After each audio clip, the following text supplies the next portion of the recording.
you know, okay? All right, All so we are right. technically live right now. I'm going to actually adjust my settings so my volume goes up a little bit. Check, check, check, check. So, hey, what's up, folks? That's right, it's your boy DJ L7. You're back again with actually a dear friend of mine, right, from North Carolina. Got Colleta Sharpe, aka Snapchat Queen. She has a friend with her today. Why don't you guys introduce yourselves? Okay, my name is Thomas McKinney. I'm here in North Carolina via New York. I've been down here for about 7 years, going on 7 years now. I moved from Brooklyn, and I connected with Snapchat Queen um, through doing community work. She's a community advocate. She's a community representative. So I'm trying to collaborate with her and do some things that'll benefit the community. That's excellent. So yeah, you should already know Colleta. She's been on the program several times, but for those of you who might be new to this particular, why don't you tell me a little bit about your activism? Go ahead, Colleta. So I'm from Greenville, North Carolina. I've done a lot of activist work, all up and down the East Coast. Some in Baltimore, Charlotte, Greenville, here in Bethel. Anywhere I see fit, because it's a lot of work that needs to be done amongst the communities. So now I'm at an angle with sitting at these politician boards where we need to start trying to create and incorporate 3 to 5 year business community development plans for the community, so that we can get some growth in the community, and also adding the youth to those planning boards, because right now they're the ones that's getting left out with this new technical era that's getting ready to be coming for us here soon. So just trying to figure out how we can keep the youth involved, keep the adults active, and creating a equality and an equal balance for everybody. Okay, that's pretty cool. So it sounds like you have some type of new. I've been super busy with my stuff. I haven't really been able to follow your stuff as much, just here and there. I'm in the middle of all kinds of crazy stuff going off. But your plan sounds very exciting, and actually, from the core aspect of it, right? Community development and culture needs to. They say politics follows culture, right? The people decide that they like something, and then the government gets around to legislating that. So actually, what you're doing is very powerful. I know you're getting the youth and the adults involved. I think that before you were talking about maybe getting some. How are you trying to get this off the ground? You need some grants and stuff like that, or what are you doing with Well, that? right now, I want to be able to first get the people opinion and figure out what the people need before we even figure out what type of money is needed. So with figuring out, like, going to the people, surveying the people, there's a need for housing, need for jobs, a need for community centers. There's a need for a lot of economic structures that's going to keep different communities stable and sustainable. So each community has different needs. You know what I'm saying? Okay. So that's why as I'm going out and I'm speaking to different people and I'm getting into different communities and seeing the different mergers going on, everybody don't have the same needs. So when we start trying to create a program that's dedicated to a specific need, you're leaving out a whole group of other people from the table who can bring their resources and their abilities to the table without funding. You know what I'm saying? Yeah. Sometimes our voice can speak volumes above money. You know what I'm saying? And right now, with this capitalistic nation, and to answer your question, I'm not looking for funding. I'm looking for voices. I'm looking for people who have active resources that can get access, because that is done without capital. Resources we have amongst ourselves. And I'm asking that the people who have access to those resources to be able to extend those resources out, as Okay. opposed to charging us for these resources. Well, let's And suppose. Go ahead. I'm sorry. Go ahead, yeah, Thomas. one of the things I think is essential at this point, and coming from a perspective in New York or up north, from a northern perspective, where there are different problems and different access to resources. I think we're in the process of trying to define what resources are, what the resources are, what that means to people in these communities.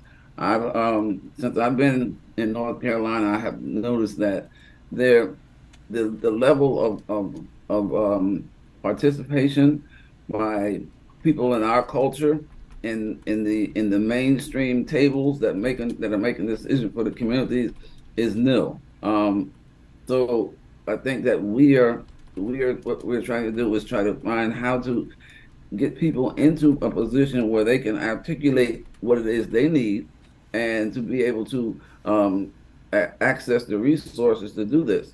And we want to be clear on what we mean as resources, what they perceive resources to be, and how we can connect them with those resources.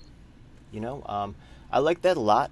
Now, when you go out to the community, right, and I do agree with that 100%, in terms of going out to community aspects. But one thing that I want to just put a little bit of a twist on that, right?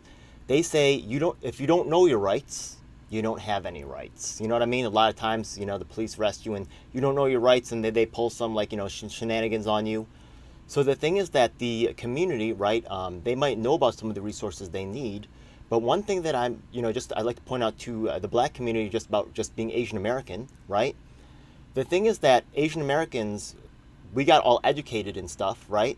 But unfortunately, the education that we got was to make the boss rich instead of to empower ourselves. And now you look at the Asian American man, and he's not really that prominent in a lot of things, right? Actually, the political education that you guys are trying to give them to empower them and to learn how to do right mobilization and political activism, that's extremely important. And I give so much props to black people for pioneering that here in the United States. And I like your pioneering spirit too, instead of just following what the establishment is telling you, which we know has a lot of systemic racism inside of it, right? You're actually taking the education into your own hands. So just the way that black people have historically black colleges, I really think that the Asian Americans themselves, who face discrimination in the educational system, should be setting up their own schools. So I really think that people like yourself who are out there are really role models for other activists out there, because if you really want to create change, right, you could try to take care of the issues that you see in front of you right now, but you're setting up for the long term, for the future, and that's really so important. So, um, you know, just to sum it up, I think that the hopefully the people recognize that they need the political education that experienced activists like yourself could provide, versus following these celebrities out here that have no idea. Yeah, that's just my little addition. I just want to go back to y'all and find out a little bit. So, one more thing I want to mention is, okay, so we want to do some grant raising, but how can people actually support your project? And you may have a Venmo, you may have a Cash App. Not that I get a huge amount of donations, but for the people that are out there, I see a lot of people super chatting these celebrities and these pundits and stuff like that. You could support another neighborhood organization, just like you could even join an organization even if you're not from North Carolina, and exchange ideas, resources, right? Coordinate. So how can people? I know you shared earlier on the Instagram your Snapchat queen. How share your emails and how people can donate to your cause.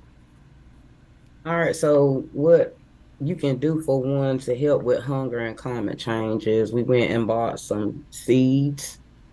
Um, Simple stuff. Just start by helping throw your seeds in the ground. That's one campaign that I'm on to help fight with climate change and hunger. It's kind of like David and Goliath killing two birds with one stone.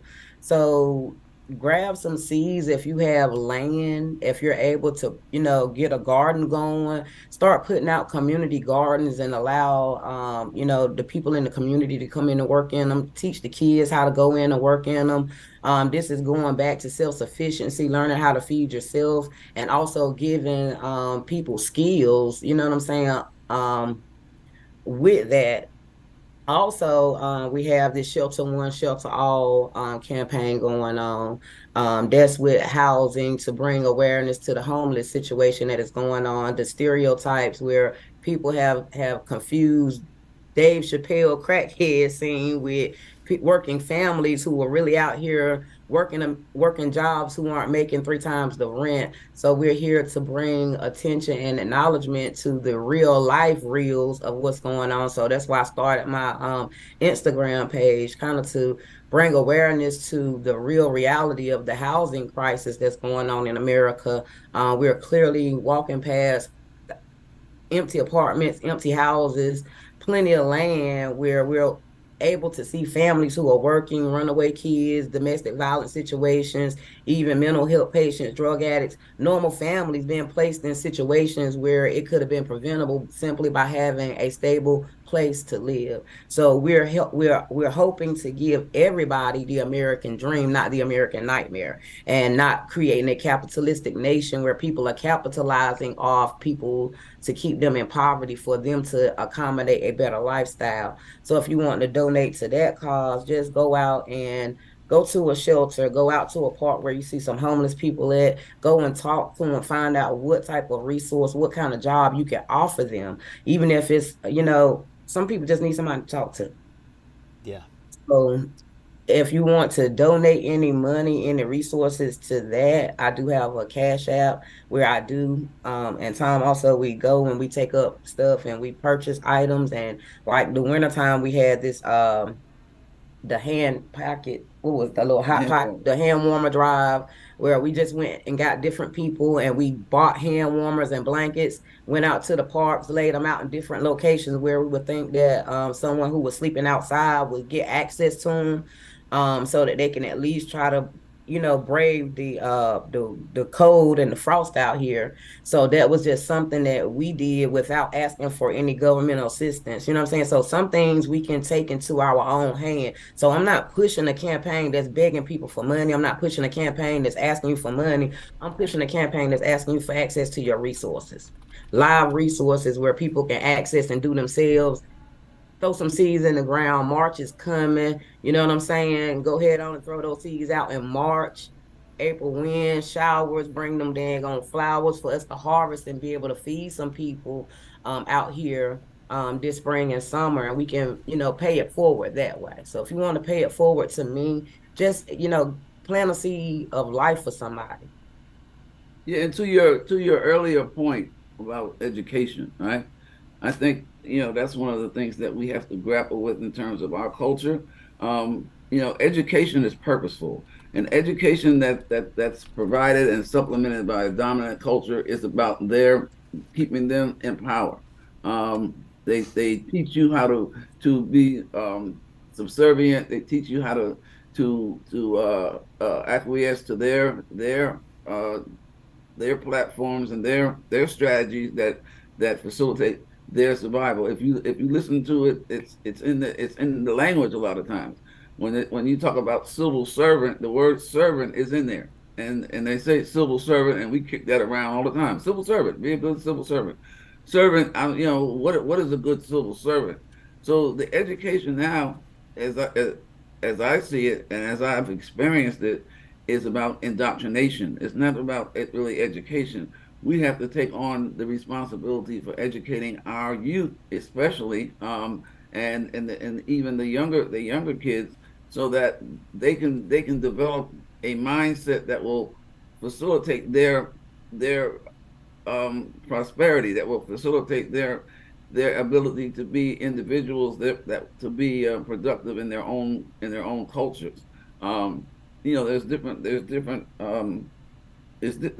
needs by different cultures, and we have to understand it's not homogenous. We have different needs, we have different things that we do differently in different cultures, and we need to understand that we can't subscribe to one culture's dominant needs or strategies at the expense of ours. So I think one of the things that is very pertinent is that we get involved with educating our kids. We can do that through media. We can do that through social interaction in terms of our community meetings.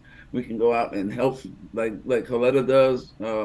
She goes out and engages with the young people. Try to give them motivation to do the right thing, and and reward their good behavior, instead of just acknowledging or focusing on negative behaviors. Because attention is attention, and if all the attention they get is based on something they do wrong, then that's what they're going to figure they need to do, for attention.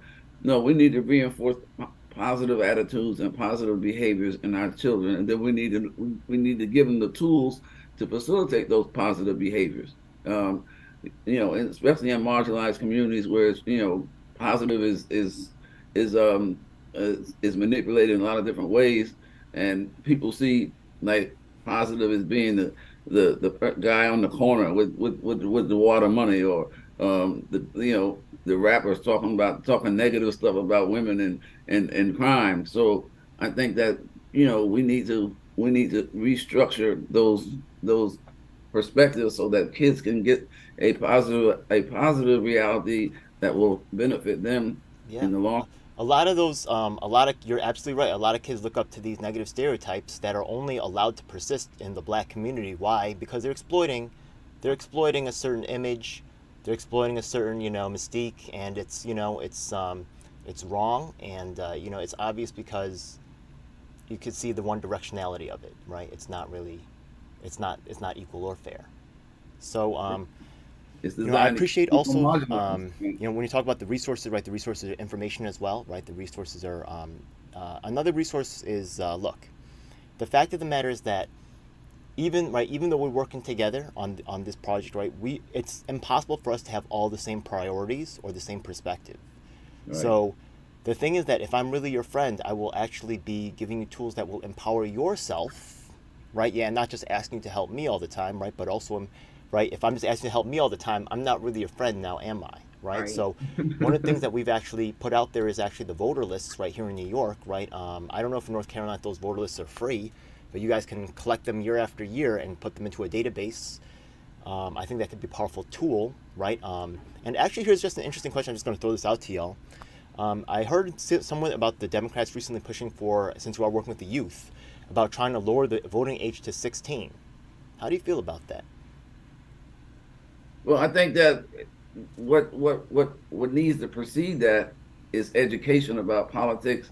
What needs to precede that is about what voting actually does, not just throw the right out there, and not give people a frame of reference to be able to understand the value of the vote, the value of their vote, and how to understand how voting works in this country. Right? Voting is not all it seems to be in terms of, oh yeah, well, I'm gonna vote, and then I'm gonna have power. Voting should be structured a certain way, and we need to understand and get the children or the teenagers that are proposed voters to understand how to do voting blocks, how to make sure that their votes are, they vote collectively to a strategy that facilitates what it is they want to do, not just cast votes because for the voting sake. What about you? What about you, Colleta? Well, it's interesting that you asked that question because I find that the youth know more about politics than some of the older people. It's true.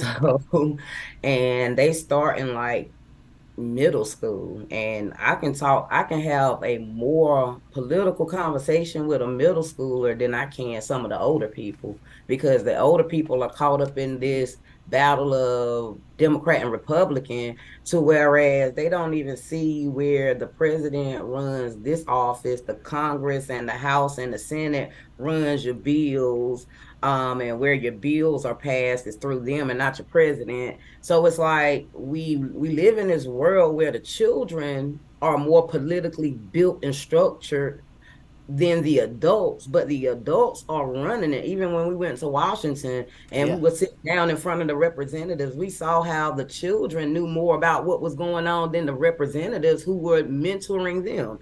So in my brain, I was like, wait a minute.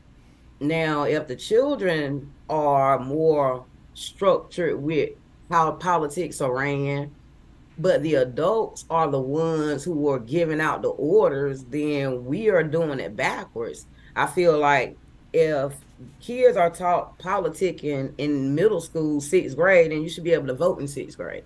Yeah. Because if you're able to understand the logics of what's going on around you and freedom of real choice and freedom of speech, if I'm old enough for to go into your school system and learn your knowledge as opposed to bringing my knowledge to the table, because the school systems that we grew up in are not the same structured school systems where they're bringing forth now.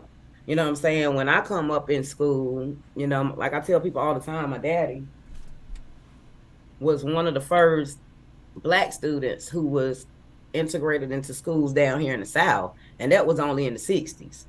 So That's why I tell people that history book is a manipulation of time and data from other people's stories. You know what I'm saying? So Right. when you are able to trace your history back and tell people your story, like, hey, when I came up in school, we multitasked. We understood home economics. So that means we learned how to go out in the fields and grow our own food. We had our own community gardens and our own personal gardens coming up. We had our own little hen houses where we went and got our chickens and our eggs. We had our own little dairy farms, you know what I'm saying? So Right. we had everything we needed to be self-sufficient and sustainable until the manufacturing stage came and they shut down all our factory jobs and started coming out with this technical world. Right. Now that we're here in this technical century where we have enough technology and we live in the land of abundance, people have manipulated us to think that we have less when we don't. You know what I'm saying? So we had. That's why I say I'm not a dollar chaser. I'm not here for your dollar. If you want to support me, support people around you by planting some seeds. Learn how to grow some food because that's more important than that dollar. If you're not creating things to be sustainable to live, you know what I'm saying? We've done created these robots to feed us because we got too lazy to go out in the yard and plant our own food to make sure that the harvest is harvesting right. You know what I'm saying? Like I'm telling people like, hey, let me borrow some land so I can plant some seeds on. You just got to sit in there. Oh no, I'm waiting. I got a building coming. So Right. now that's why I say I'm having a problem where I'm asking people who have land that's just sitting there, but instead of them helping me or giving me access to that land that's sitting there, they'll rather let a corporate developer come in and build some houses, some Yeah. apartments on that land. Yeah. You know what I'm saying? So I'm Actually, I fighting wanted to chicken address that in a race. second because the thing is that what you're saying right there is so true. And actually, what Greg also said earlier, that it kind of has this dichotomy, right? Because the thing is that I see the kids being able to vote as a double-edged sword, right? Because the thing is that the education you're talking about giving them is revolutionary. You're teaching them self-sufficiency to be independent. But remember what Greg said earlier is that the current education system is taught to teach our kids to be dependent. Our current educational system is taught to, and if you take a look at Sunrise, right, an organization, they have a lot of these college kids coming in, middle class, going into the projects to help out the community under the direction of some white overseer, right? Yeah, who's telling them, right, they're doing the right thing. Then they think they're helping, and then they just leave and they had their little summer experience, and they can put it on the resume. They become a CEO of some not for profit later on, taking $400,000 salaries while giving us nothing, thinking that they're some experienced great leader. They're not. So I think it's a double-edged sword. If we can have the revolution and actually have people be responsible like yourself and say, you know what, we take some of this into our own hands and teach our children to empower themselves instead of the system, we're winning. But if we lose that battle, and if we have, like, as Greg says, right, yeah, the system continues as it is with them programming our children to destroy themselves, it could be the worst thing against us. You get what I mean? Mm-hmm. Yeah, and that was relative to my point about education. And that was what I was trying to speak to, is that if we participate in a structure whose education is designed to facilitate that structure, then that's not about us. That's about facilitating that structure. So we need to, like I say, structure our own educational systems so that we can do all the things that Snapchat Queen is talking about. So we can make sure that our kids get culturally relative education, right? So Yeah. that they will know what they need and how to Hey, facilitate I it. have I So have a quick then they question for can you vote. on the side of Then that. they can Yeah. vote. Now the thing is that I know that you said like you're not about the dollar, and I appreciate that, right? But there's also like this idea of charter schools or homeschoolings that the money travels with the child. So if the child is going to be educated, right? Yeah, that child is still entitled to get the government, benefits that would help pay for their education. Versus, right, if you decide to homeschool your child, you got to pay your taxes and take care of the public school system, and right, none of that money is going to go to help instruct your child. I mean that I understand the argument for public education as well, but how do you guys feel about charter schools or funding homeschool education programs, maybe even such like yourself? I would be all for it, honestly. I hate our educational system What I see personally. it like this, it's kind of like you need a structure that fits each person. Some accommodate where you need those different structures. It's just how we're using them. You know what I'm saying? And that's why I have a problem with this money system because we have great systems in play. It's just this capitalistic and competitive mind that people have, that I will literally watch somebody outside freeze to death, and I got a whole empty building of houses, and I don't care that you $5 short, but because you $5 short, I'm gonna watch your death. We live in that kind of world. You get what I'm saying? Where we have abundance. We have more than enough. Like I said, I'm not coming from that perspective because I don't see a lack. I see a lack in human compassion for one another. I see a lack of human unity with one another. I see humans wanting to blame everybody for what they know they need to do for themselves because it's about me having a dollar up over you. So you, as a different descendant of me, I'm supposed to automatically feel like because you come from somewhere else and that you a man, that I'm supposed to have this power struggle with you. That's the illusion that they want us to feed off of. That's why I said in my mind, I can't see myself in a competitive world competing against my brother or sister because then I'm fighting you. That's a fight. You know what I'm saying? If we are not coming together, you know what I'm saying? Like me and you, we can agree to disagree, but our passion and our mission is the same. You know what I'm saying? We are fighting and we're on these streets and we're really seeing the struggle of our people, and we're watching other people come in and monopolize off that. Whereas we can go and ask for funding and we're going to get shot down. And other people who have this education, who claim that they're for us and coming in our communities to help us get the funding, get the grants, get the businesses, get the loans, only to make their sales look good. Like I said, I'm watching businesses come in our community with a 3 to 5 year business plan. They got a 3 to 5 year organization plan. They got a 3 to 5 year nonprofit plan. They got a 3 to 5 year real estate plan. But none of that is coming into the community to build that community, to structure that community for the upliftment of the people in that community. It's all to come in and capitalize off those people money, their poverty, so that, like I said, other people can come in and enjoy a lifestyle off somebody else's hard work. Whereas again, before, back to the basics. That's why I say I'm not against the new with the old. We have to also have technology that makes life easier as we grow. You know what I'm saying? But we also have to remember the original roots. Like, if we're not going back to our original roots of what we stand for in America, what our values are. You know what I'm saying? We are allowing others to come over here and stand on our values. Our values were original. You know what I'm saying? Self-sufficiency. Then we fed the world through self-sufficiency. You know what I'm saying? We're not feeding the world if we're copying the world. We're mimicking something else somebody do. Oh, China got a chip, so now I got to get a 4.50 chip. You know what I'm saying? But nobody is thinking about the basics, the human feeling of being real, feeling love. Like when I talk to you or Thomas, I feel love, I feel compassion. You know what I'm saying? I feel empowered through our conversation because it says, okay, it's somebody out here that's doing groundwork just like you doing groundwork. So some stuff is getting done.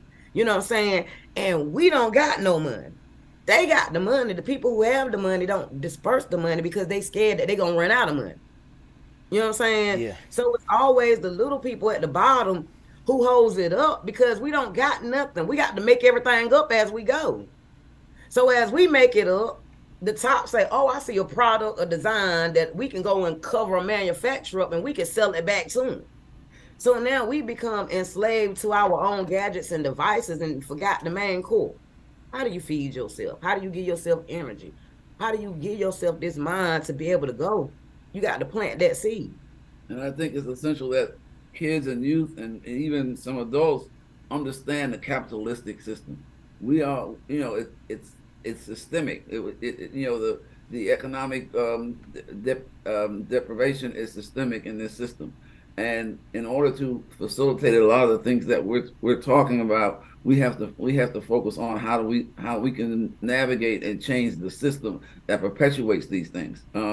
We can do our individual stuff in our little communities, but then like if you go up to where you are, up in the urban centers where there is no fields, where there are no fields, where people don't have the concept of planting harvesting. They're dealing with the reality that they're in, right?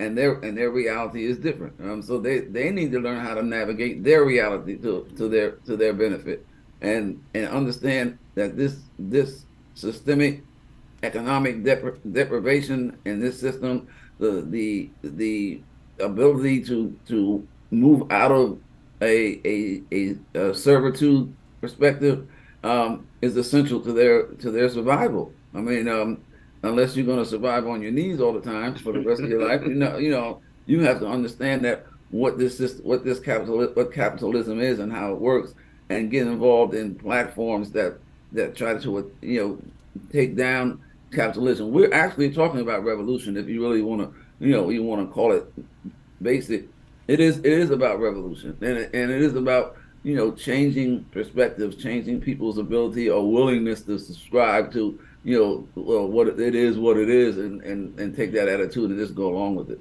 Yeah, And I that agree 100%. Self sufficiency is the key to sovereignty. You yeah, cannot, right? As long as you're dependent on someone else or something else, you can never truly be free. So to teach exactly. yourself, right, to, control your own food supply, that's huge. So, and you know what? There's so much, like, honestly, coming from, I'm actually a scientist myself. I was in medical school. I'm a whistleblower, so, that the industry doesn't like me. It is what it is. They ain't gonna like us. We real. It is what it is, yeah. They can't script us. But honestly, there's so many like biology, mathematics that comes involved. Like when you're like like pH, like of the soil, or like calculating yields and stuff like that. There's so many different ways to really use actually your education in a way that's practical, and teaches students really how to really show them the value of education instead of saying the teacher wants me to learn this abstract idea for what, right? They're deliberately keeping you. They're not once again they're not empowering yourself. So I really love the projects you're working on right here. And just so you know, my actually co-host, I don't know if you ever met Lisa from the West Coast. She's actually from LA. She cited some figures about how the black community is actually leaving public education at the highest rates. At like I think I don't know if you heard the statistic, but it's very very high numbers. There's a whole new market opening up for people that are doing independent educational programs just like yourself, and there may be a way to really ride the wave of disenchantment, and I hope that I could be a part of it and be a part of your success. Yeah. So, Yeah. anybody else who's watching right now, if you're also interested, I know there's a lot of people out there who are interested in other educational programs. Please, how can people get in contact with you? What's your email, your Instagram, stuff like that, so people can at least start to maybe they want to send some seeds down your way. I got some seeds. Okay. I want them seeds too. I'm gonna send some. I'm gonna send some for real. I'm gonna send some for real. Yeah, I got you. Yeah, I got you. All right. Hey, that's why I'm trying to get this land. They playing with me I'm though. gonna send you some. I'm gonna send you some for real. Yeah. All right. Anyways, Hey, Nino Brown ain't got nothing know what I'm trying to do. Strip them down. I'm gonna send you a little grip. Yeah, no problem. It's gonna happen right after this. But No, go but ahead, for share the real information so though. people can know how to get in contact with you. And honestly, I know the money thing. I know you're not about the money. I really appreciate that so much. But the fact of the matter is that there's a reason why all the fakes out there, if you're signed up to any Democrats or Republican emails, why they constantly ask for money, because it Right. does make a difference, and they hoard that stuff. You know what I mean? And while we're doing the work, right? Like you said, they like to steal our stories, they like to steal our struggle, because there's some value to that, right? So they're stealing that for a reason, right? So don't be afraid to, like, I know she's not about the money, and I respect that so much. There's honestly, right, because of our focus on money instead of other values, right? You're really right, right? We value money too highly, but don't be afraid to give money to Snapchat Queen. That's what I'm saying. I do Yeah. take money All now. right. Cool. So You go got ahead. How that can people cash make that app happen? ready for you. No, my cash app is $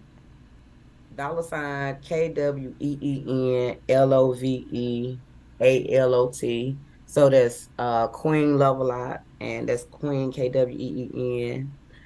Um, I can be reached on Instagram on Love Queen 11, and again that's LOVEKWEEN, the number 11. Love Queen 11 on Instagram. If you want to email me, you can always send me an email. I do check my emails. I do reply back. I do check my DMs. I do reply back. Um, Snapchat Queen at gmail.com. That's SNAPCHATKWEEN at gmail.com. So that's how y'all can find me. And Okay. basically, as far as any donations or anything, I defer to Snapchat Queen. Send whatever you want to do, send or comments to Snapchat Queen. If you want to engage in conversation or you want to talk about it on Facebook, my Facebook page is T McKinney Bro at AOL.com. T McKinney Bro, BRO at AOL.com. So you see, I'm still rooted in the AOL stage. Um, yeah, I'm holding on to that because That's the class. That's the yeah, original. AOL. Yeah. Why? But it's T McKinney Bro at AOL.com. Thank And you. I'm about like running out of questions here, but I do want to actually make sure that before I go, I want people to really understand your activism like I understand it. Right? You've been around so much, Colleta. I know you've actually talked to the mayor. I know you've actually been like done activism in different areas. And I know that part of your mission is not to just teach people about how to be self-sufficient, about like how to grow their own crops, but also just activism in general, which I see actually underlaying as a foundation for your educational program. Tell me a little bit about more some of the achievements that you've done in activism, because I know they're significant, and people who are watching just don't know how special you really are. Go ahead. Well, I don't like to uh, blow I will tell you about what she's whistle. done. Like you mentioned, she's been out there with the mayor. I know. She is and trying to challenge them into facilitating a higher level of community development in these marginalized areas. She's been out there with the youth, trying to organize youth and putting money out of her own pocket to be a motivator for the youth and say, well, if you do good in school, I'm going to reward you. She's dealing with the people in the homeless shelters. She actually took me to the homeless shelters where she did a food drive, a clothing drive. So she's out there all the time, on the pavement, trying to get people involved, trying to facilitate people's awareness as to what they need to do to improve our culture and life generally in this country. So, as far as the homeless, the youth, the government that should be living up to what their mission is, she's involved in all these things. So don't let her try to minimize her input because I wouldn't be here now if it wasn't for I appreciate both of you. Yeah. What about you, Greg? Anything you want to mention about yourself? I'm probably that voice Okay. that's real silent in the room, and they want in the room, but they don't want in the room. You know what I'm Yeah. saying? Yeah. So it's like, okay, is she gonna say it? She's gonna say it. Say I know, yeah. Coletta. She's gonna but say she it. gonna say it. Yeah, that's what I'm saying. Silent, the silent voice in the room is a misnomer. The silent voice in the room is a It's misnomer. like I'm the observer. I'm gonna observe. The I'm calm gonna before get the storm. everybody opinion. You know what I'm saying? And then I'm gonna give the feedback, Mhm. whether it's you like it, you don't like it, but it's effective. You know what I'm saying? I've learned that sometimes my feedback sting at first, Yeah. but it caused a good reaction. You get what I'm saying? It's kind of like a bee sting. You're like, you know Yeah. what I'm saying? You got sting, then you go and put some ointment on it and it cools down, and you know what I'm saying? It comes back. You know what I'm saying? I'm like that bee sting. I'm gonna sting you at first because you need to be chopped back to reality on what's really going on. Like I posted on my last 24 how they are really going into these housing tent encampments where people already don't have a home. They created a place of a shelter for themselves in a tent, you know what I'm saying? And they got moved out of those their homes because that was their home, you know what I'm saying? And because it wasn't pleasing to someone else's eye, you know what I'm saying? But in reality, most of those families have jobs, you know what I'm saying? But they only going to show you the people who they want to create an illusion with. You know what I'm saying? And as a graphics designer, it's like I'm sick of them creating an illusion of homeless and what homeless look like. I was homeless for 6 years looking good. And it had nothing to do with what I wore on my body, what I smell like. It was my mental and people preying on my mental for $1. You know what I'm saying? Manipulating my situation as if I was less than because I didn't have one thing that was stolen from me because I was illegally evicted out of my home after I went to a funeral for my nephew who was killed due to gun violence. You know what I'm saying? So stories like mine aren't to be told. We are to be quiet about who we are, where we come from, because we supposed to be this image of a I'm twerking and you know what I'm saying, I'm getting fucked up, excuse my language, I'm getting toe up. You know what I'm saying? I'm supposed to portray this image of a messed up looking girl, not knowing like, dang, I spent most of my life in the hospital fighting doctor needles. You know what I'm saying? Like in the street life, I come up from a huge family, you know what I'm saying? We had our struggles, but it wasn't as worse, you know what I'm saying? As I'm looking now, like for my mama to have all of us kids, and it's 12 of us, 14 altogether. But for my Yeah. mama had to have all of us and be a single parent back then and to maintain a house and food and electricity at that time with all of us compared to what I'm dealing with now, we were rich folks. Like for real. I'm in poverty right now. That's why I said to come and see the slavery without the chains through the mind. You know what I'm saying? The Willie Lynch and Jim Crow effect come down on people, and you take people out of being who they are to become somebody else. You know what I'm saying? For that somebody else can live a better life. You know, that's why I say I'm not against the new technology because we need it. That's what the ancestors bought it for. But it didn't bring it for other people to come and enslave us with it. You know what I'm saying? For another person to walk past the person that's in the street and feel like you better than them, as opposed to saying, hey, let me make you feel human. You know what I'm saying? Yeah. Like sometimes just talking to a person and letting them know, I be you. I'm not gonna change you or ask you to change who you are to accommodate me feeling better than you. You know what I'm saying? Yeah. So I just want to create a world around me or a space around me of real inclusion. Be who you are. Let me enhance who you are, grow who you are so you can be happy. You know what I'm saying? Yeah. Actually, I have one more question too. The thing is that I've been doing quite a bit of work with North Carolina. Gonna shout out Michelle Lewis. She ran for I think Senate, right? Yeah. You also had Barbara Gaskins, yourself, right? And there's also something called there was called People's Party of North Carolina, right? And there was also some other groups, right? Matt Ho, right?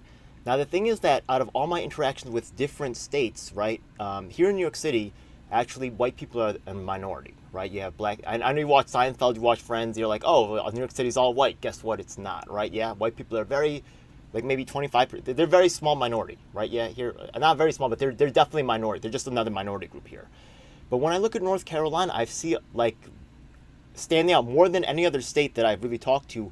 I feel like there's more segregation going on between the white and black. Maybe I just know. Maybe that's real. Maybe that's not. Would Well, you? actually, How in how's North the segregation Carolina, down there? Go ahead.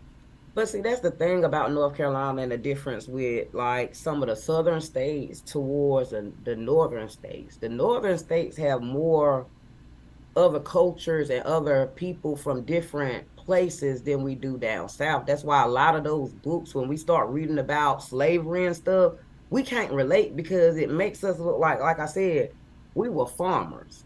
And when you make a farmer look like a slave, in our youth mind, it gives them a whole sense of devalue. So you devalue them being self-sufficient by creating this illusion that you growing your own food is a slave, but you going to work every day on somebody's clock is freedom. Because now you got money to go into a grocery store when you used to go outside and eat for free. So Okay. that's why I say there's a real illusion going on with how they're teaching stories up north and what's going on in the south and how our education systems work. Our educational system, that's why I said we had wonderful education systems and still they started coming migrating with our people. So Yeah. like I said, my daddy, he dropped out of school in 8th grade because like I said, he was one of the first black students down here who started going to school with the white kids. We had systems here where my daddy was one of the world greatest mechanics. He had mechanic shops who was calling him with the new car to come in their shops and work in his shop to figure out how to operate these new vehicles without an education. You know what I'm saying? And he would always tell me, it's our mind that they want, baby. It's how you're able to think through and problem solve. You get what I'm saying? Yeah. And we had those, like I said, we had those things incorporated in our school system. So by the time you graduated high school, you know what I'm saying? Like you started out in your younger age under your parents. You know what I'm saying? And you going to work with them and you doing what they doing. Then you got into the school system where the school systems taught you home economics, where it taught you how to grow food. It taught you the horticulture. It taught you how to sew your clothes. It taught you how to fix things around the house. It taught you how to fix things outside the house. It taught you how to be self-sufficient. So we had those things incorporated into our school systems up until the South. And even now, we're still fighting our school systems because they're steadily taking our kids out of those programs, putting other kids in those programs. But our kids are coming out of school with this mentality, tell me what to do, graduate, as opposed to I know what to do, graduate. See what I'm saying? Yeah. So, like I said, they've turned our school systems and our children into tell me what to do, as opposed to I know what to do by the time you get to 12th grade. So now you have another age that's getting ready to come in where now you have this digital age, and all our kids know is how to get on the computer, but not how to operate the computer. See what I'm saying? Yeah. So we're creating a generation where we are manipulating the technology and the information and the resources to go where, like you said, you as a different culture, a different race come over here, and you're getting turned down to another culture, another race, because they're willing to do it cheaper than you are, because you understand the value of your work in your hands. Where somebody say, well, I understand the value in the work of my hands, but hey, he gonna pay me for it, get here. You know what I'm saying? So he's willing to take some crumbs, you know what I'm saying, as Yeah. opposed to being 10 toes down to what is right. Well, I think, and to your point about integration and segregation, right? Um, I think that the illusion about integration is that it is something that's beneficial to us as culture. Mm. Integration is was only one way, first of all, and it's assimilation. It's not immigration. It's assimilation. True integration would be like we're sharing each other's culture. We go to their culture, they come to our culture. We don't try Infringe. we gotta look like them, we gotta dress like them, we gotta talk like them, we gotta act like them, and they call that integration. That's assimilation. We had a lot of things going on in segregation, and that was a term that was imposed on us. We lived in our culturally relative communities, and it was like, I mean, there's nothing wrong with that to me, right? There's nothing wrong if I'm culturally comfortable. That doesn't mean I have something against you. Right. That means I'm fulfilling what my cultural indoctrination or education has been. So why do I need to forego that? Forgo my culture to come into your culture so I can be denied or subjugated or used as a servant. So I mean, integration and segregation is a concept that I think was put forth to further subjugate people who may be doing something differently. Okay. Just from writing grants before, it might be helpful if you guys are able to be flexible with some of your programming. You might be able to apply for not only having your own school, right, or maybe your own educational program, but you might also be able to apply for an after-school program or something like that, right, so that you could just apply to more programs and hopefully get accepted to one of them, right? So, Still sounds good on paper and in reality, and this is why I have to keep reminding people. It sounds good, you know what I'm saying? If it was a reality, we would not be having this conversation right now. And I'm just be 100. And that's why I say I be that elephant in the room every meeting. You know what I'm saying? Like when I'm sitting on these boards and I'm seeing how the manipulation is going. You know what I'm saying? Like I'm seeing them like Joe, he claimed the economy is fine right now. yeah. Well, the dysfunction push us to It get is what? Yeah, it could be. Yeah, on his end from what he wants to see. You get what I'm saying? Just for like some I said, people, yeah. when we For the went to people that Washington, matter. there you go. We found out that it's two separate worlds out here. Yeah, You know what I'm saying? It's us and them. yeah, I ain't talking about Republican, Democrat. You know what I'm saying? It's us Economics, yeah. and them. Power structure economically. We have solutions that are measurable and obtainable and reachable goals within 3 to 5 years. However, it's rebuttal on the floor. See what I'm saying? It's yeah. rebuttal. You know what I'm saying? And then I can write it as a bill. I can even label it black all day long. This is for black minority. Everybody will get this grant but me, and I'm the one it's for. That's why I say it looks good on paper, but in reality, you know what I'm saying? I wouldn't have chose to live in no projects over having my own house key. See the manipulation.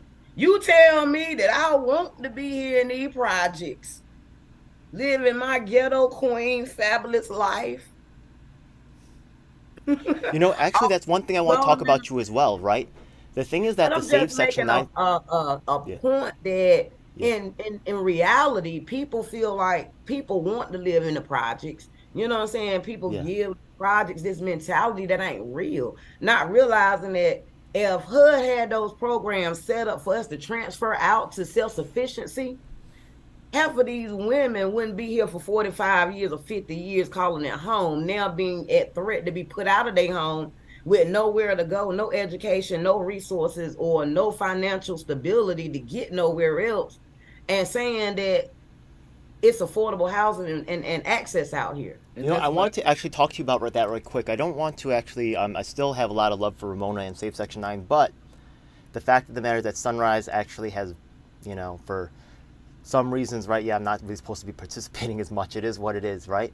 We also had some of our own ideas about giving people, right? Because the thing is that they're talking about resident management, but you know, actually, I want to talk about resident ownership, right? Because the thing is that you could replace a manager, but it's time for us to actually make the people that have been poor living in those properties owners and make them, you know, participate and empower them the way that it was originally planned in the first place. That's why they can even sell the property, right? Because it's supposed to be going to people that are, you know, politically you can't sell out the people that are elderly and vulnerable, right?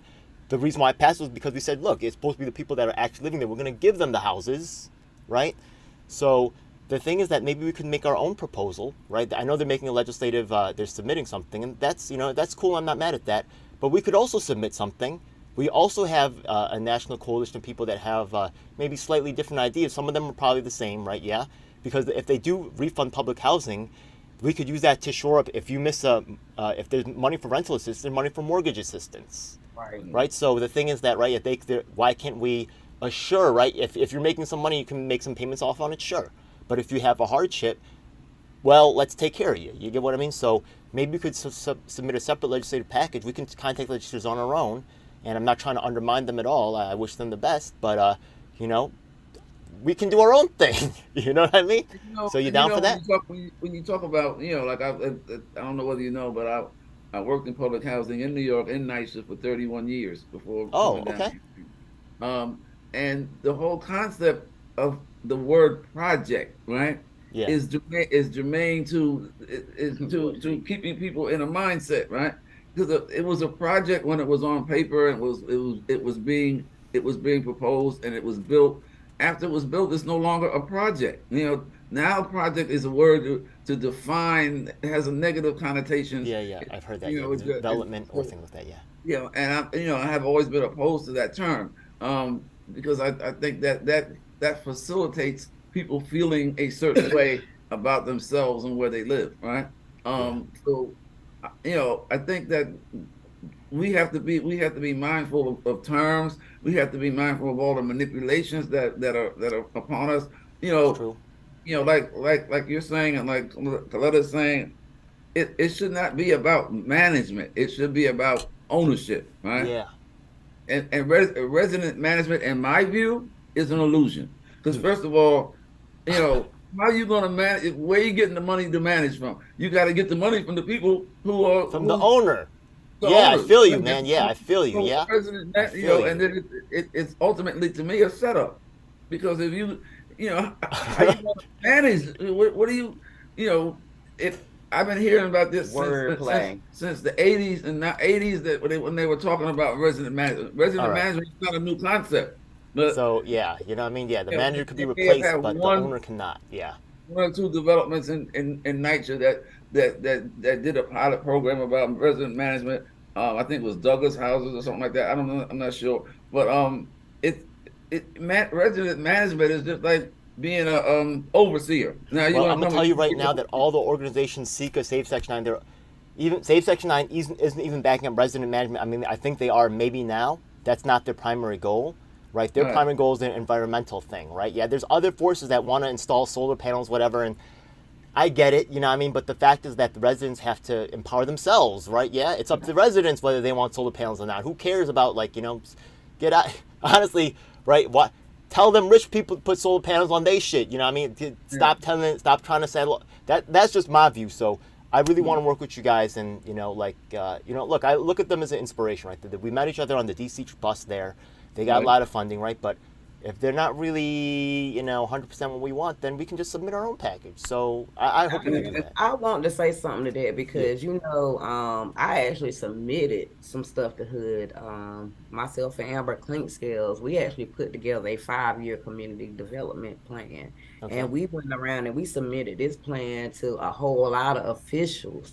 And it's just funny, like I said, and this is why I say I'm not chasing money or dollars anymore, because anytime we came up with these proposals that created a 5-year plan for people to have access to housing within 5 years and be sustainable and still contribute to the economy, and we watch these big corporate companies and HUD come in and take our programs and make profit off of it, and instead of building units, they hired mental health counselors to call people crazy and say that you need mental health, drug counseling, and all these This mental counselors. health stuff is a poison. I'm telling you, you're right. You're Yeah. damn right. They just want to, So yeah. they Yeah, manipulated you're our absolutely right. plan. And that's why I said they starting to manipulate our stories to create programs to call us problems, as opposed to recognizing the only problem we had was y'all coming in our communities, taking our housing and putting us into situations that's causing these other issues that wasn't there before.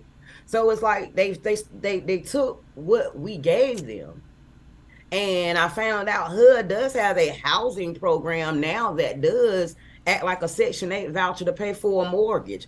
But like I said, it sounds good on paper, but where's the access for us folks and, that they clearly swept out of them streets yesterday after Valentine's Day? Where are these vouchers and these access to these resources for these families out here that we clearly see are outside on these streets that they claim that they've gotten all this congressional money for?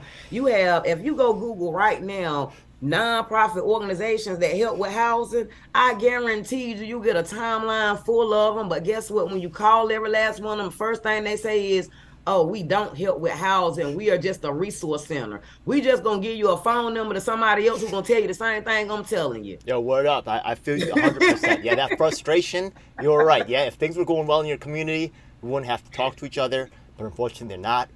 So it's my honor to meet another warrior fighting for the good cause and trying to fight for humanity. You know, I mean, both of y'all, yeah? I really appreciate your commitment and dedication to this, and I look forward to working with you further. I want to say, I'll actually email this to, my mailing list, right? You guys get that? So I will actually email this to my mailing list this with a link to this particular thing. Hopefully people watch it or see it. I'm not counting on that, but IG, so yeah. hopefully my IG family will pick it up, and they'll beam it out for me, you know what I'm saying? So I just appreciate you, DJ L, for, King, for being here, for opening up your platform to us, Of giving course. us a way to, what I'm saying, to breach the borders, because that's what we're calling it. We breaching borders, we breaching races, we breaching it all to unify, to come together, because we are all here. We all need to, figure out a way that we can survive together and just become one. I appreciate King Tom right here for, what I'm saying, being my network and being my backbone when, what I'm saying, when we out here on these streets together. So I appreciate him for all that he's doing out here in the streets, holding us down. So Thank you one so love. much. Yeah. Oh, one last thing. I hope that you guys could attend the next Sika meeting and share with them what your thoughts about resident management and how it should be ownership. Yeah. I think it's Send me the links, yeah. send me Yeah. the I will links. I'll definitely. go, Yeah. I'll talk about that because I think, from my experience, like resident associations, a lot of times people can't even get along in those associations because they get manipulated by, oh, Power, I'm the president, my titles, my association, my secretary, it becomes a a a a title. a title, but for self-validation. It's Hmm. not about propelling the people that live in the development. So Yeah. there's a whole lot of manipulation going on in terms of that's being fed by NYCHA saying, okay, we'll just talk to the president, we'll just talk to this one, and pitch people against each other. So I mean, so resident management in that kind of platform Yeah. is, I You know, wish you luck. I mentioned this at the last meeting. I don't you know Cynthia Tibbs, right? A very well known person in the public housing community, right? Yeah. Yeah. Now she said that, and she's not wrong about this, right? Because the city has some rules about them not selling off the buildings and stuff when they're kind of selling off the management contracts and stuff like that. There's like, but any rule can be changed, right? If they have a rule saying they can't sell off the property to poor people, well, we can make a law saying that they can sell the property to poor people. So I'm not sure I buy that as an excuse, but I think that you're probably more familiar. You get what I'm talking about, right? The city has some laws where they can't sell it. So just know that that may come up, right? If you try to say ownership versus management. But once again, I'd like to see the actual poor people get, to control their destinies and own the land instead of, they're trying to do like with the Native American Indians. They lived on the property for generations, and then they gave them some glass beads and shit and said, "Get the fuck out of here." Nah, you get out of here. You know what I mean? Yeah. So ownership, and down in North Carolina, I'd like to see Colleta, right? Yeah, I want to see you own your own home, and then you can invite me down there, and I will be like, Oh, And yeah, that's let's the go. goal. Yeah, That was the original goal of let's public housing. well, That let's go. it Yeah, wasn't designed for people to live there 30, right. 40, 50 years. Right? It was designed to get if you look at the original public housing plan, it was supposed to be transitional to get you on your feet so you can move outward. there we And go. That's my goal. That's my true goal. generational, and Yeah, that was purposeful. It became generational because the yeah. banks wouldn't put the mortgages up. They redlined, communities wouldn't let people And buy instead of homes. giving people old messed up houses, we could buy them new nice houses for people with disabilities and old people, and actually give them humane housing instead of arsenic-filled buildings. I don't know if you heard about all the trash going on down here with arsenic in the water and people dying of Oh, that's a Legionnaire's disease and whole all this. different market right now because, and that's why I say with some of the meetings that I'm on, I'm actually able to see some stuff as a whole. So right now it's an infrastructure bill going down, right? Yeah, They're dealing with infrastructure. What do you think they have to do to make their money? They've got to tear it down to build it back up, right? yeah, that's what they're Even aiming if to do. there Yeah, are some casualties along the way, we go act like, you didn't get no fluoride extra juice in your water you get it today. exactly. You know the whole story from you understand it. That's why I love So working that's why I with you. say I'm that elephant in the room that they don't want to pop up, come and be like, hey, wait a minute, Sally. You remember She's Joe exposing said our tricks. Stop I'm already exposing us. dead, so it don't matter. We're, Shit, you can't kill a ghost. Yeah, we were supposed to funnel the money out this way, and she's getting in the way. Oh my God, There she go again. How she come up here? Where she come from? We yeah, thought we had her. No, but no, for real, there's an infrastructure. And that's why I say we as a people, we contribute to our own demise. We are self-destructive because of laziness. You know what I'm saying? yeah, And I hold humans accountable. I can't hold no and that's why I love my government. I don't hold them accountable because all they do is give people money for what they say they're gonna do. That's all the government, Congress job is. If you come to me with a proposal, I'm gonna hold you to your word. That's what you said you're gonna do. It's a business plan. We are ran off a business as opposed to a nation and a country. When Conceptually. you go to other countries, they are based off culture. yeah. Their culture. We, the American people, have allowed other races and culture come over here, Okay. impose their beliefs on our no. That's why we are still at the bottom of the food chain because everybody come over here with wonderful ideas and ideas that aren't sustainable for us. It's sustainable for them. You know what I'm saying? That's why I'm here to say, no, this is not reality of what's going on in the world. It's human greed has come over here with this capitalistic mindset that I can take everything that you call natural and make money off of it and have you feeling like the more you contribute to my society and what I got going on, I'm gonna feed you a little pieces, and the harder you work, the more pieces you'll get over the next one, so that I you can could have see more. it from both sides of that. So really, You know what I'm like saying? like I can feel where the Mexicans say like a lot of the U.S. was owned by them, but the U.S. kind of took it from them. So I get But like I both can't sides of say that. that because, Yeah. like, if I'm here, you know what I'm saying? Like, you from where you are, right? And the Mexicans from where they are. And if I grew up here in North Carolina my whole life, that's why when y'all look at those maps, you don't see a lot of integration down in the South because it wasn't here. And history never, history always repeats itself.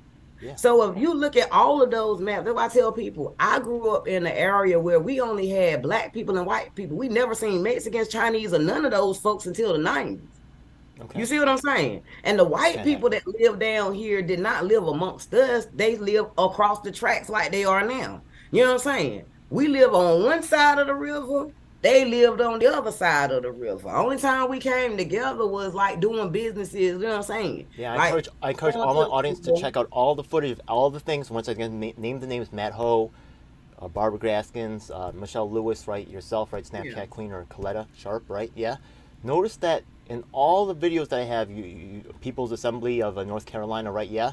There's a very large amount of segregation that you don't see in other videos from other parts of the United States. Really, North Carolina really does stand out like above, like in my experience, Texas, all of them, right, as in terms of segregation that I see in the community, just from But it's my not the interactions. segregation that they impose on people. You see what I'm saying? Like I tell people, coming up in the South, I had more black discrimination than I ever did white discrimination. That's why I say the manipulation that they tell people up there. So when they come down here, if you're a lighter skin, you try to impose that mentality on somebody that's darker because of a story that you read in a book. You get what I'm saying? But in reality, we as black people down south got along with the white people down south. We only had problem amongst each other because, like I said, there was this picking on each other where we used to go to school, right? And in our classrooms, they would teach us how to be African. See what I'm saying? So we as black folk, like, how is you trying to teach us to be an African? And they used to show us slave movies like Amistad and what was the other one with Toby running around, telling us that's who we are. You know what I'm saying? So when we would go back home to like our grandma and them and be like, Grandma, you know they saying we African. Grandma and them would tell you know damn well you ain't no daggone African. That's them folks. You know what I'm saying? We talk different. They don't You're live just as amongst American as us. they are, right? Yeah, I feel that I way mean, too. I don't even know what that means because, like I said, down in the South, we come from a different state of mind. You know what I'm saying? And we are just now watching the slavery that is in them books come down here. Where, like I said, they've taken our farms, they took the knowledge that we had in our school systems to educate ourselves to self-sufficiency. By the time you was in 12th grade, you didn't need a college degree to get applied science. You know what I'm saying? Applied knowledge. You Well, know I'll what I'm tell you the saying? truth. I think that that perspective would take me a longer time to really get to know because honestly, there's not a lot of programs about North Carolina or, Right. right, there's not a lot of Well, I ways to think really know about North Carolina other than, the press. I can't think of so many TV shows or movies, right? If you watch, once again, TV and shows, you think that all the people in New York City is majority white, like Friends Right. and Seinfeld. It's not, right? If you ever but come to New York City, it's not like that being at of a all. different generation, and significantly older than you guys, and listening to my grandparents and my great grandparents, slavery was a reality. Where were they from though? Slavery was wait a minute, slavery was a reality, and that the perception that that we had about slavery and the perception that they have about slavery, like in the 80s and 90s, and the perception we had about African, and the perception that African is that they have about African is totally different. It has trended different. Now, my parents were from the South. They were from the South. They migrated to Pittsburgh as a result of the Industrial Revolution. But their parents and their grandparents were still rooted in the South, Where and is? they used to tell stories about sharecropping. They used to tell us Where stories were they about from in the slavery. South? There What was there state? was Sampson, Alabama, Pensacola, Florida, right? So that's where Okay, These, your I'm family from. sure that the South is not a monolith, right? Yeah, there's my some communities that I'm sure integrated But better here, than we're others. indigenous. There are Yeah, indigenous communities. There are yeah, indigenous Black communities here, I acknowledge that. But there's also people who were forcibly brought here, and Right. that's not an illusion. People were forcibly brought here and put into slavery, and I've been told my senior relatives whose parents were slaves. All right, so And so I personally think the I statistics show got that that it's still kind of going on because if you take a look at the yeah, the imprisonment rates in this mentality. country, they imprison, right, yeah, more people in this country per thousand than anywhere else in the world, double what China does in a horrible dictatorship, and 5 times the amount of black people are jailed, paid pennies on the dollar for labor. I That's think that all slavery's free. still That's kind a of going whole on, to tell you the different truth. system. That's what we call the school to prison pipeline. And that's why I say it's a difference when you're dealing with the South, you know what I'm saying? Because people from other countries, when they get arrested and depending on the crime, they get sent or deported back home. As a Yeah. Black American, I go to jail, I'm going to do my 20 to 40 years and I'm still on American soil. That's why I say there's a difference with policies and treaties where people have come over and they get treated different. If you come up in a system that was created to put you in jail off everything you do and create a system where everybody else live off your civil rights. And like I said, I was there in the 80s. You know what I'm saying? I don't have the same history as Thomas because my aunt Johnny Mae is 94 years old and she don't tell a slave story in the South. She tell a story where we own farms and due to eminent domain, our farms got taken and the highway got put through them. You get what I'm saying? And the neighborhoods got divided In the 80s, through and that's that. 80s and No, 90s, huh? Johnny Mae is 94 years old. I'm saying, So I'm saying my aunt Johnny Mae era, she got a different story than your family. Her husband was actually in that first veteran war with Vietnam. Still got pictures of that. That's why she gives me all the little memorials that the president sends her. no, You know what I'm saying? no, For me to know the I'm not difference, disputing but that. All I'm saying is that history evolves, right? And I think that the history that I'm talking about is history 1800s, the 1700s, right? When people went through certain things that now that they didn't go through in the 70s and 80s, right? There was a whole it has that people had gotten farms, and I acknowledge that the fact that they were taking the eminent domain. There was no such thing as eminent domain in the 1800s. They just because people would they took that they just said, well, this is ours, we'll give you a little piece. That's what then they started sharecropping, and then a lot of people from different countries came in, and then people and the indigenous people who were here who had been brought here centuries ago, or who came here centuries ago were not included in that land allocation. And then they said, well, okay, well, you could be sharecroppers, right? And you could They're participate. always shifting the terms. They're always shifting, right? But the oppression stays the same under new Right. models. That's why Exactly. y'all are very. That's why it's good that y'all have the local knowledge, right? So, right, Coletta's like in her community, you're in your community, I'm in my community, and we're all going to use our independent knowledge, right, to really right. develop the solutions that are correct for our own individual Yeah, I situations. think there's some places of connectivity. There's some places where those all those different perspectives and different aspects come together, right? And from there we can build a future, right? We cannot, I would not dare deny anybody their history, because then I'm denying their reality, and I would not never do that. And so I'm saying I bring my reality, you bring your reality, she brings her reality, and we find some connectivity in that where we can build on to make to deal with the future, because that's what it's really about. It ain't about the past to that degree. It's about how we use the past to facilitate the future. I get that, yeah. That's cool, man. So I'm really looking forward to building together. You know what I mean? And our understanding the past, right, that you guys talk about, right, is important to help us understand the future. But really, the most important thing is that we just stay working together, right? Yeah, past Yeah, and the Correct. future, right? Let's not, try not to let our bond break, and never that. fight together because we're outnumbered. So we gotta Got to stick out together. finance all that. Yeah. Thanks again for sharing your thoughts with us today, and I look forward to working with you on that project. And you know, I can't wait. Maybe we can even start a mirror project over here. To tell you the truth, yeah, that would be amazing. Oh yeah, Yeah, it's about to be summertime, so I'm gonna be up in New York. So we definitely gonna do some linking. yeah. I'm actually going to be talking with some guys here about starting a community group over here. So Okay. yeah, and maybe I can even, in the meantime, I'll hit you back. Yeah, and I'll get after this, I'll get your address and I'll send you the seeds too, and then we'll work that all out. Yeah, and then All resettle for right. the You future. already know I love you guys. Peace out. Thank you so much. God bless. All right, take care.